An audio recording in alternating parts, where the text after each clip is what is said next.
Hello students, welcome to the video. Today in the video, इस वीडियो में मैं आपको बताऊंगा chapter 1 NCERT text book class second का यूनिट फर्स्ट का chapter 1 first day at school. CBSE NCERT book का first chapter first day at school. First day at school का मतलब है पहला दिन स्कूल का। तो पहले इस चैप्टर को रीड कर लेते हैं, फिर आपको अच्छे से समझाते हैं। पहले आपको समझाते आपको रीड करवा देते हैं। तो पहले सुनिए, I wonder if my drawing will be as good as theirs. मतलब आई वंडर मतलब मैं सोचता हूँ, I think, if my drawing मेरी चित्रकारी, माई ड्राइंग मैं सोचता हूँ कि क्या मेरी drawing will be as good as theirs, क्या उनके जैसी अच्छी होगी। जो मतलब क्लास में बाकी बच्चे होंगे, क्या मेरी ड्राइंग उनकी जैसी अच्छी होगी, ये सोच रहा है बच्चा जो पहले दिन अपने स्कूल में जाने वाला है। तो क्या जब आप पहले दिन अपने स्कूल में जाते हो, क्या आप सोचते हो कि मेरा पहला दिन कैसा जाएगा? आप खुश होते हो या फिर गुस्सा होते हो या फिर परेशान होते हो, आप शर्माते हो या फिर जो भी कुछ आप करते हो। आप बहुत सारे बच्चे होते हैं जो पहले खुश होते हैं, फिर कुछ दुखी होते हैं, बहुत जल्दी घुल मिल जाते हैं, और कुछ बच्चे बहुत शर्माते हैं। तो ऐसे ही ये बच्चा भी है, ये अपना बता रहा है कि जब ये पहले दिन स्कूल में गया था तो ये क्या क्या सोच रहा था। तो पहले ये कह रहा है I wonder if my drawing will be as good as theirs. मतलब क्या मेरी ड्राइंग, इफ़ माई ड्राइंग, मैं सोचता हूँ कि क्या मेरी drawing will be as good as theirs, क्या मेरी ड्राइंग उनके जैसी अच्छी होगी। और फिर ये सोचता है कि क्या मेरी ड्राइंग, जैसे यहाँ पे देख सकते हैं आप इस फोटो में, कि क्या मेरी ड्राइंग उनके जैसी अच्छी होगी, ये बच्चा सोच रहा है। फिर दूसरी लाइन में I wonder if they like me or just be full of stares. Stares का मतलब होता है घूरना। तो अभी आपको बताते हैं, आई वंडर मतलब मैं सोचता हूँ, I think, if they will like me, क्या वे मुझे पसंद करेंगे। मैं सोचता हूँ कि क्या जो बाकी बच्चे हैं क्लास में वे मुझे पसंद करेंगे और मुझे घूरते रहेंगे या फिर मुझे घूरते रहेंगे। बच्चा सोच रहा है कि क्या वे मुझे सब के सब पसंद करेंगे या फिर मुझे घूरते रहेंगे। जब भी हम पहले दिन स्कूल में जाते हैं तो ऐसा सोचते ही हैं कि बच्चे हमें घूरेंगे या फिर हमें पसंद करेंगे, क्या होगा, सब इसके बारे में सोचते हैं। तो फिर अगली लाइन में चलते हैं। अगली लाइन है I wonder if my teacher will look like my mom और ग्रैंड। मतलब बच्चा सोच रहा है कि आई वंडर मैं सोचता हूँ कि माई टीचर जो मेरी टीचर होंगी, will look like my mom और माई ग्रैंड, क्या वे मेरी मम्मी जैसी दिखेंगी, या फिर ग्रैंड का मतलब होता है ग्रैंड मदर यानी कि दादी माँ।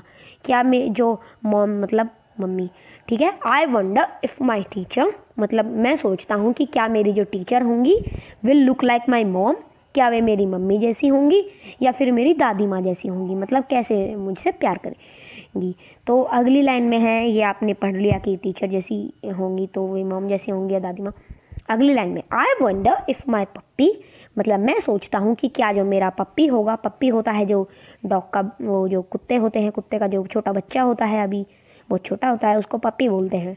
तो I wonder if my puppy will wonder where I am मतलब मैं सोचता हूँ कि मेरा जो पप्पी होगा वो क्या सोच रहा होगा कि मैं कहाँ चला गया, अब तक मैं उसके साथ खेलता था, अब वो एकदम कहाँ चला गया।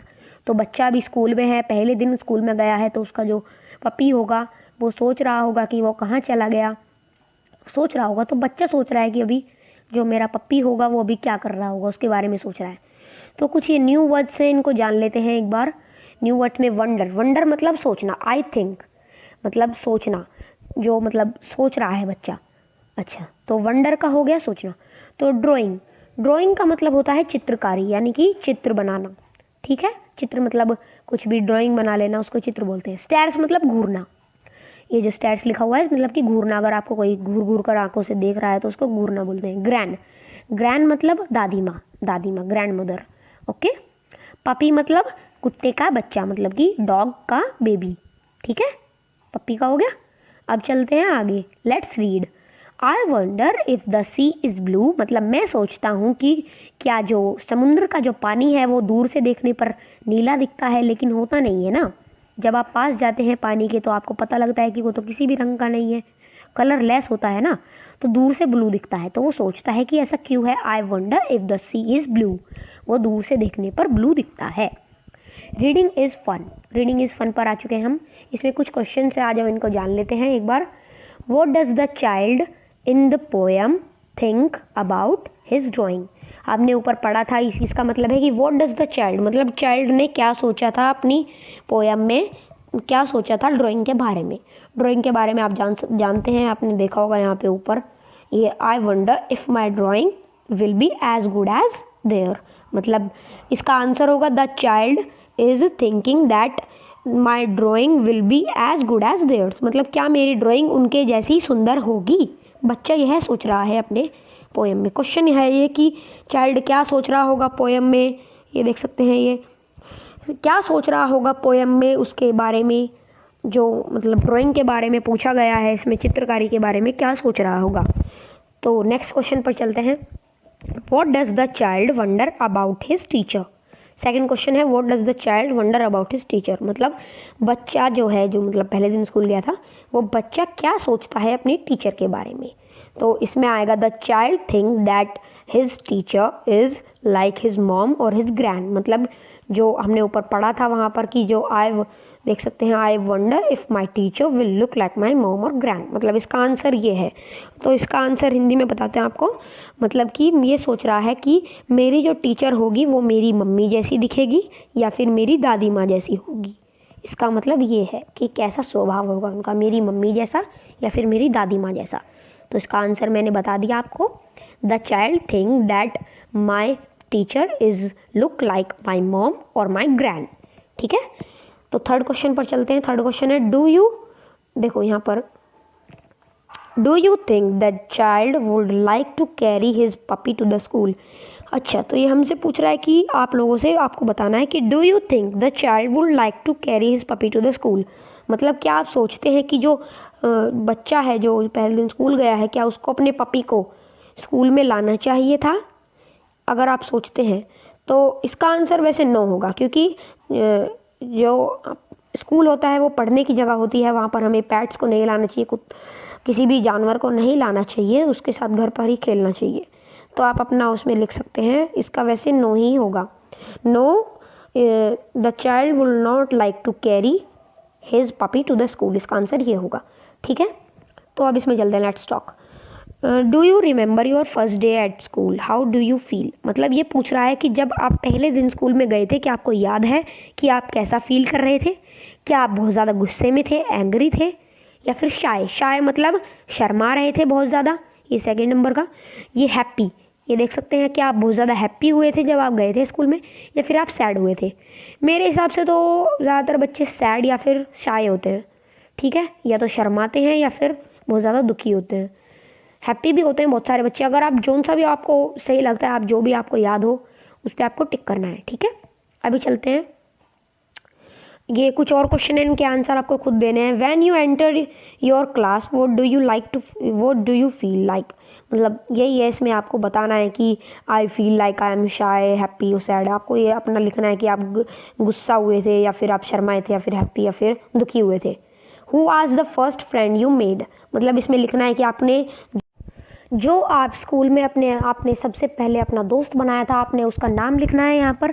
तो लिख सकते हैं my first friend I made, आगे उसका नाम लिख सकते हैं आप। आपने जो भी कोई आपने अपना पहला दोस्त आपने याद होगा जो बनाया था, उसका आप यहाँ पर नाम लिखना है क्वेश्चन में।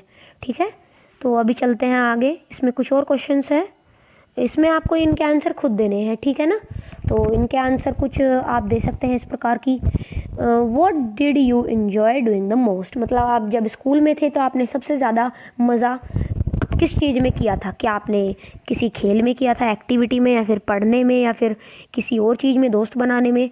आपको जिस चीज़ में भी किया था आपको ऐसे लिख देना है कि आई एंजॉय द मोस्ट, आगे वो चीज़ लिख देनी है आपको जो आपने सबसे ज़्यादा पसंद की थी करते टाइम, जो आप स्कूल में गए थे फर्स्ट टाइम। तो सेकंड क्वेश्चन है what do you have a pet at home you who waits for you to come back from school, मतलब क्या आपके पास कोई पैट है जो आपके लिए इंतज़ार करता है घर पर आपके स्कूल से आने का। तो अगर किसी किसी के पास पैट होते हैं, किसी किसी पास नहीं होते हैं, लेकिन अगर आपके पास पैट है तो आपको लिखना है yes I have a pet who waits for me to come back from school. और अगर आपके पास पैट नहीं है तो आपको लिखना है no I have not a pet. ठीक है, आई हैव नॉट पैट। ठीक है, लेट्स एक्ट, तो लेट्स एक्ट में चलते हैं यहाँ पर। Find a partner, let's your partner pretend to be the teacher who welcomed you to the class. तो आपको ये एक्ट करके दिखाना है। वैसे आपको इसकी ज़रूरत नहीं है, आप कर भी सकते हैं या फिर नहीं भी कर सकते हैं, ठीक है। तो आप आगे चलते हैं यहाँ पर, लेट्स राइट पर चलते हैं। How many words you can make using this letter, the word in the picture one has been done. क्या आप बता सकते हैं ये जो एनिमल यहाँ पर है इसका नाम क्या है? इसका नाम है हिप्पोपोटेमस, HIPPOPOTAMUS। काफ़ी बड़ा नाम है ना हिप्पोपोटेमस, लेकिन आपको इससे इतना बड़ा नाम होने का इसका एक फ़ायदा है, इसमें से बहुत सारे नाम बन सकते हैं। यहाँ पर नीचे आप देख सकते हैं कुछ यहाँ पर खाली जगहें दी गई हैं, एक आपको दिखाया भी गया है। आपको कुछ इस प्रकार आपको वर्ड बनाने हैं इसके नाम में से। तो जैसे आपको दिखाया हुआ है POT पॉट बना हुआ है, आपको ऐसे ही बनाने हैं बहुत सारे। तो जैसे इसमें से बहुत सारे बन सकते हैं। S, जैसे यहाँ पर ये S है सबसे लास्ट में, ये देख सकते हैं ये S, और फिर SHIP, इसमें से शिप बन सकते हैं। इसमें बहुत सारे वर्ड्स बना सकते हैं, आप इसको ये खुद करना है। आप इसमें से किसी की हेल्प भी ले सकते हैं। आपको इसमें से वर्ड्स बनाने हैं और यहाँ पर आपको डालने हैं इसमें से वर्ड्स छाँट कर। बहुत सारे वर्ड्स बनेंगे इसमें से। एक दिया भी हुआ है इन्होंने पॉट, तो ऐसे ही आपको इसमें से देख सकते हैं, यहाँ से P लिया गया, यहाँ से O, यहाँ से T, तो ये पॉट बन गया। तो अभी अगली एक्टिविटी पे चलते हैं। Circle what you can carry in your school bag, now right their names in the box. तो यहाँ पे आप देख सकते हैं, आपको पहले इनमें से सर्कल करनी है वे चीज़ें जो आप अपने स्कूल में लेकर जाते हैं, अपने मतलब जब आप स्कूल में जाते हैं। तो पेंसिल, जैसे देख सकते हैं यहाँ पर पेंसिल है, यहाँ पर टिफ़िन है, यहाँ पर आप बुक्स, ठीक है। यहाँ पर बहुत सारी चीज़ें, कुछ चीज़ें इसमें है जो आप नहीं ले जा सकते, जैसे स्पेक्टिकल्स हम नहीं ले जा सकते, किसी स्कूल में ले जा सकते हैं, बिल्कुल कुछ जगह कुछ स्कूल में ले जाना ही मना होता है। Water bottle, pencil, pen, sharpener, ruler, ice cream भी ले जा सकते हैं, वैसे टॉयज़ नहीं ले जा सकते, और बहुत सारी चीज़ें हैं जो आप नहीं ले जा सकते, कुछ है नहीं, इनको ले जा सकते हैं। आपको यहाँ पे इनके नाम लिखने हैं, जैसे water bottle, razor, pen, sharpener, और टिफ़िन, पेंसिल, टॉयज़ नहीं ले जा सकते, बुक्स, बहुत सारी चीज़ें हैं यहाँ पर, आप इनको डाल सकते हैं। आप क्या क्या ले जा सकते हैं अपने बैग में, ठीक है। Let's do, what are the children doing, choose the correct word for the ribbon and then fill the blanks. मतलब यहाँ पर ये जो फ़ोटो दी गई है इनके हिसाब से आपको बताना है कि ये जो बच्चे हैं ये क्या कर रहे हैं। मतलब फ़ोटो के हिसाब से आपको यहाँ पर ये वर्ड्स भी दिए गए हैं, यहाँ पर देख सकते हैं इतने सारे ये वर्ड्स दिए गए हैं, इनमें से आपको छाँट कर नीचे लिखने हैं। तो जैसे पहले में देख लेते हैं, ब्लैंक, ये डैश लगाकर ब्रेकफास्ट लिखा गया है, मतलब बच्चा क्या कर रहा है फ़ोटो में, ईटिंग ब्रेकफास्ट। तो आपको इसमें लगाना है ईटिंग, ये रहा ईटिंग, ये आपको यहाँ पर रख देना है स्पेलिंग देख कर। तो यहाँ पर देख सकते हैं नेक्स्ट पिक्चर में है अ बाइसिकल, तो यहाँ पर आना है राइडिंग, राइडिंग अ बाइसिकल, ठीक है। जो बच्चा है वो साइकिल चला रहा है वो, तो इसमें लिखना है राइडिंग अ बाइसिकल, ठीक है। यहाँ पर आना है टू स्कूल, तो बच्चा क्या कर रहा है, गोइंग टू स्कूल, मतलब स्कूल जा रहा है, तो यहाँ पर गोइंग आएगा, ठीक है। नेक्स्ट में चलते हैं, तो इसमें आएगा शेयरिंग विद फ्रेंड्स। देख सकते हैं यहाँ पर बच्चा है वो अपना खाना दूसरे बच्चे के साथ शेयर कर रहा है, तो यहाँ पर आएगा sharing with friends in the class. तो यहाँ पर नेक्स्ट ब्लैंक पर चलते हैं, तो यहाँ पर आएगा स्टडिंग इन क्लास, मतलब इस क्लास में हम पढ़ रहे हैं, तो यहाँ पर आएगा स्टडिंग इन क्लास।